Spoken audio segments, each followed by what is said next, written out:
Hello friend, just एकदम में आप सबका स्वागत है। हमारे निबंध श्रृंखला में आज का निबंध है सुभाष चंद्र बोस। तो शुरू करते हैं आज का निबंध। सुभाष चंद्र बोस।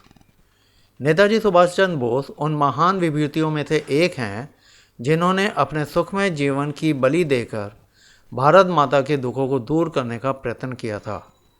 नेताजी का परिवार देशभक्ति के लिए प्रसिद्ध था। वे व उनके भाई की राम लक्ष्मण की सी जोड़ी शरद और सुभाष की थी।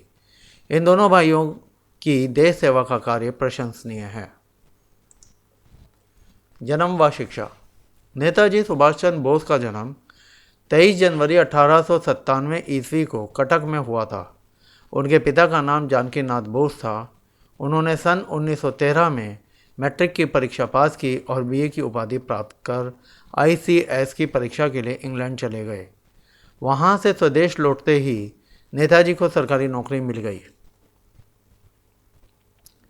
गांधी जी के संपर्क में। सन 1920 का नागपुर का कांग्रेस अधिवेशन अविश्वसनीय था। महात्मा गांधी का असहयोग आंदोलन छिड़ा हुआ था, जिसका प्रभाव भारतीय जनता पर इतना पड़ा कि अनेक उच्च अधिकारी सरकारी नौकरियों को लात मारकर देश सेवा में लग गए।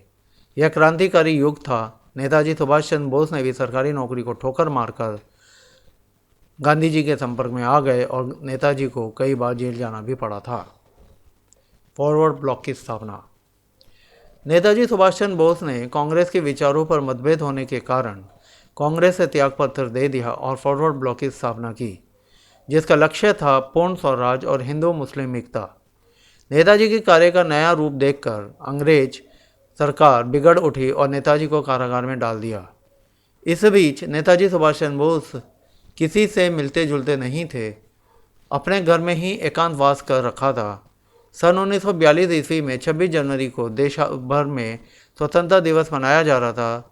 तभी नेताजी मौलवी जियाउद्दीन के भेष में अंग्रेजों की आंखों में धूल झोंक कर निकल गए। इसके बाद वे कई देशों को घूमते हुए टोक्यो जा पहुंचे। आज़ाद हिंद फौज। टोक्यो में नेताजी ने आज़ाद हिंद फौज बनाई, जिसमें जात पात का कोई भेदभाव नहीं था।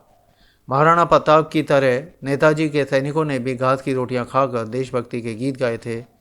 द्वितीय महायुद्ध में जापान की पराजय के कारण आज़ाद हिंद फौज को भी शस्त्र डालने पड़े थे। निधन। नेताजी सुभाष चंद्र बोस विमान दुर्घटना का शिकार हो गए, जिसमें माना जाता है कि उस विमान हादसे में नेताजी की मृत्यु हो गई थी। नेताजी के कार्य जनता के सामने हैं। आज भी जय हिंद का नारा और कदम कदम बढ़ाए जाके गीत हमारे कानों में गूंज रहे हैं। उपसंहार। नेताजी सुभाष चंद्र बोस ने भारतीयों के सामने देशभक्ति का अनुपम उदाहरण रखा, जिससे हमें शिक्षा लेनी चाहिए और देश हित में तन मन और धन लगा देना चाहिए। लोक सेवा से ही मानव ऊंचा उठ सकता है।